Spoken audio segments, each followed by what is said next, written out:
SIR এর শুনানিতে একাধিক পদ্ধতিগত ত্রুটি এবং নির্বাচন কমিশনের একের পর এক খামখেয়ালি সিদ্ধান্তের বিরুদ্ধে শুনানির প্রথম দিন থেকে প্রতিবাদে সোচ্চার হয়েছিল এ রাজ্যের শাসক দল তৃণমূল কংগ্রেস। সর্বভারতীয় তৃণমূল কংগ্রেসের সাধারণ সম্পাদক অভিষেক বন্দ্যোপাধ্যায় নির্বাচন কমিশনের ভূমিকা নিয়ে গুরুতর অভিযোগ তুলে একদিকে যেমন সুপ্রিম কোর্টের দ্বারস্থ হন, তেমনি বারবার নির্বাচন কমিশনের কাছে বিভিন্ন ভুল সিদ্ধান্তের বিরুদ্ধে আপত্তি জানান। তৃণমূলের সেই ধারাবাহিক লড়াই, আন্দোলন এবং প্রতিবাদ অবশেষে সাফল্যের মুখ দেখেছে সুপ্রিম কোর্টের রায়। সোমবার এক সাক্ষাৎকারে এমনটাই দাবি করলেন মেদিনীপুর বিধায়ক এবং জেলা তৃণমূল কংগ্রেস সভাপতি সুজয় হাজরা।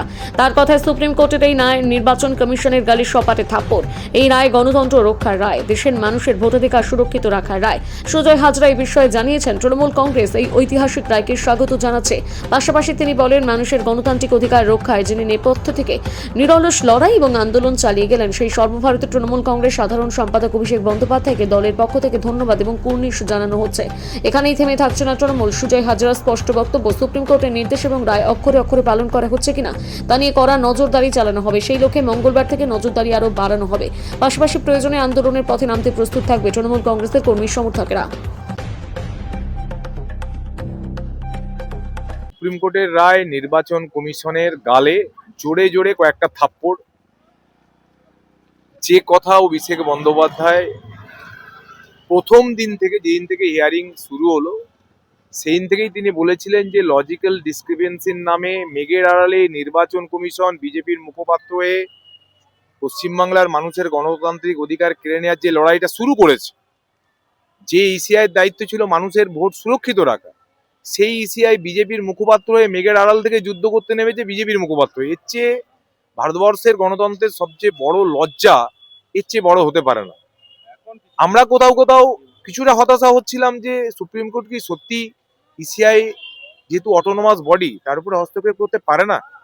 কিন্তু আজকে সুপ্রিম কোর্টের রায় যে ভারতবর্ষের গণতন্ত্রকে সুরক্ষার রাখার ক্ষেত্রে একটা বড় রায়, ভারতবর্ষের যে ডেমোক্রেসি সেটাকে রাখার ক্ষেত্রে যে একটা বড় রায়, ভারতবর্ষের মানুষের যে স্বাধীনতাকে রক্ষা করার যে একটা বড় রায়, সেটা আজকে প্রমাণ হলো। এবং যে যে বিষয়গুলো অভিষেক বন্দ্যোপাধ্যায় আমাদের সর্বভারতীয় তৃণমূল কংগ্রেসের সাধারণ সম্পাদক প্রথম দিন থেকে বলেছিলেন যে বিএলএ টুদেরকে অ্যালাউ করুন, কারণ আপনি নির্বাচন কমিশন বিএলএ টুদেরকে আপনি অ্যাপয়েন্টমেন্ট দিয়েছিলেন, কারণ আপনার অ্যাপয়েন্টমেন্টের ভিত্তিতেই বিএলএ টুরা বিএলওর সঙ্গে বাড়ি বাড়িতে ফর্ম ডিস্ট্রিবিউশন, ফর্ম কালেক্টের কাজ করেছে। এবং এই যে প্রতিদিন আপনি লজিক্যাল ডিসক্রিপেন্সির নামে নোটিশ দিচ্ছেন, বিএলও তিনি হতাশ হয়ে বেরোলেন যে এই তো কদিন আগে আমি 100 আমাকে দিয়ে বললো আপনাকে সার্ভ করতে হবে, আমি গেলাম এত বড় এরিয়ায় ঘুরে ঘুরে আমি সার্ভ করলাম, আজকে আবার আমাকে 90খানা দেওয়া হয়েছে, এই 90টা নিয়ে গিয়ে আমাকে আবার সার্ভ করতে হবে। এবং আমাকে এই সার্ভটা করতে গেলে, আমাকে এটাকে ডিস্ট্রিবিউট করতে গেলে আমাকে সেই আপনার দলের বিএলএ2 এর সহযোগিতা নিতে হবে, নাহলে আমি এটা করতে পারবো না। তাহলে আমরা কবে ছাড় পাবো? এবং প্রত্যেকটা বিএলও মানসিকভাবে সবাই চূড়ান্ত হতাশ এবং মানসিকভাবে তারা বিপর্যস্ত। তারা বলছে তাদেরকে বসিয়ে রেখে নির্বাচন কমিশনের আড়ালে এখানে মাইক্রো অবজারভাররা যারা বিজেপির মুখপাত্র এখানে এসেছে, তারা যে সমস্ত প্রশ্ন করছে, ভাবুন এখানে আজ থেকে ধরুন আজকে আমরা সকাল থেকে এখানে বসেছিলাম, কি কি মানুষের মুখ থেকে শুনলাম। বলা হচ্ছে যে বাবার সঙ্গে লিঙ্কেজে 5 ছেলে মেয়ে কি করে হলো। তো আগেকার দিনে 6 জন, একটা সংসারে 6 ভাই বোন, 7 ভাই বোন, এটা একটা মাইক্রো অবজারভার একটা এই ইয়ারও প্রশ্ন করছে একজন লোককে, কি করে আপনার 5-6 ভাই আপনার ঘরে হলো। একটি মেয়ে গেছে, তাকে জিজ্ঞেস করা হচ্ছে যে কি করে আপনার বাচ্চা হলো। আরে বলছে, তাকে ওনাকে বলতে বাধ্য হতে হয়েছে, একজন মহিলা মাইক্রো অবজারভার, একজন মহিলা এই ইয়ারও, উনি বলতে বাধ্য হয়েছেন যেভাবে আপনার বাচ্চা হয়েছে সেভাবে আমাদেরও হয়েছে। মানে জিজ্ঞেস করা হচ্ছে যে বাবার সঙ্গে যদি ছেলে বা মেয়ের বয়সের পার্থক্য 40 হয়, 50 হয়, বলছে তাহলে আপনার বাবা কবে বিয়ে করলো। মানে ভাবুন কতটা অমানবিক এবং কতটা অভদ্র যারা এখানে ইসিআই এর হিয়ারিংটা নিচ্ছেন। আমরা সকাল থেকে বসে, জল নেই, মাথার উপরে মিনিমাম একটা ছাদ নেই, যিনি এখানকার ইয়ারও আছেন, যারা এই ইয়ারও আছেন, দেখছেন ধরুন এখন কটা, এখনো ভিতরে 50-60 জন আছে। মানে কি হচ্ছে এটা? মানে কি যুদ্ধ হচ্ছে? সকালবেলায় 9টা থেকে রাত্রি 7টা পর্যন্ত মানুষগুলো দেখুন, সকাল থেকে দেখেছেন যে কোলে বাচ্চা নিয়ে মায়েরা এখানে বসে আছে। এখানে একজন 84 বছরের বৃদ্ধ তিনি এসেছেন, হাঁটতে পারছেন না, চলতে পারছেন না। এই অমানবিক দৃষ্টিভঙ্গি এবং চিন্তা ভাবনা শুধু একটাই কারণে, কিভাবে পশ্চিমবাংলার মানুষের ভোটের থেকে তাদেরকে নামকে কেটে পশ্চিমবাংলায় একটু জমি খুঁজে পাবে কারা? বিজেপি নামক একটা জুমলা পার্টি। দায়িত্ব কে নিয়েছে? নির্বাচন কমিশন। দায়িত্ব কে নিয়েছে?